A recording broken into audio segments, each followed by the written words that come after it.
This bubble says, I was told I hate Wasians. Let's unpack the term Wasian, its historical and social context, and the layers of racism it represents, especially as it appears in the statement, I was told I hate Wasians. This analysis explores where the term originated, the assumptions embedded in it, and why terms like this can be problematic. We'll also decolonize the term by understanding its roots in colonial and racial categorizations and consider the types of racism at play. The definition of Wasian is a term created by combining white and Asian and is often used to describe individuals of mixed white and Asian heritage. Labels like this often emerge as people search for words to describe complex identities that do not fit neatly into single racial categories. In societies influenced by Western racial constructs, there's a strong tendency to classify people by race or ethnicity, especially in binary or fixed terms. This need for classification reflects a colonial legacy that categorized people to establish and maintain racial hierarchies, often simplifying the complexity of individual identity. Importantly, terms like Wasian are often externally assigned rather than chosen by those they describe. They can make the term feel imposed rather than reflective of how mixed-race individuals may see themselves. It can reduce people to categories that may not align with their own sense of identity. Decolonizing the concept of Wasian.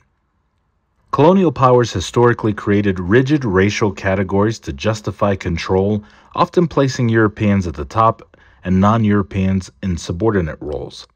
This division served a purpose, establishing a social order that kept power in the hands of colonial authorities.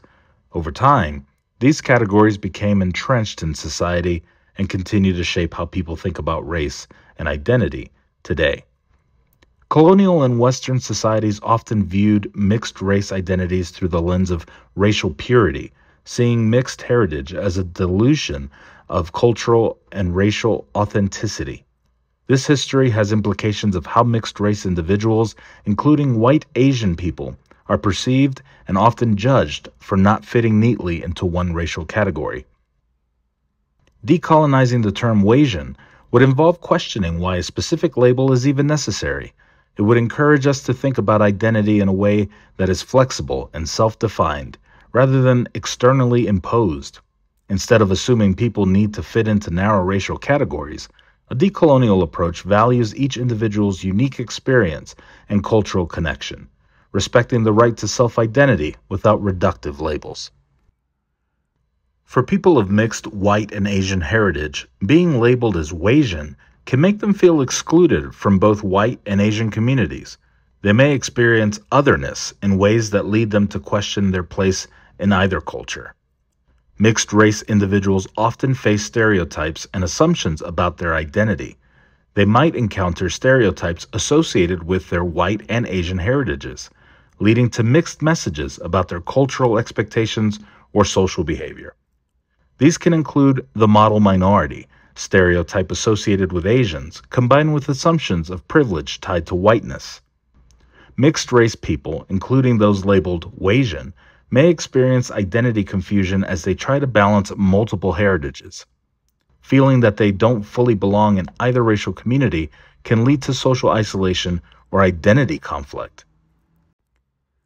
Psychological and social implications of labels like Wasian. Terms like Wasian can be reductionist, simplifying a complex identity into a single label. By lumping together diverse heritages under one word, these labels can obscure the unique aspects of an individual's cultural experience. For example, Asian itself encompasses a vast array of cultures, languages, and histories that get erased by terms like Wasian. Being labeled with a term that others have chosen can negatively impact mental health.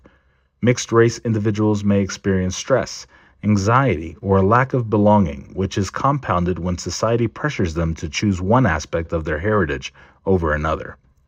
When mixed-race individuals, like those labeled Wasian, are confronted with stereotypes or assumptions, they may internalize negative messages.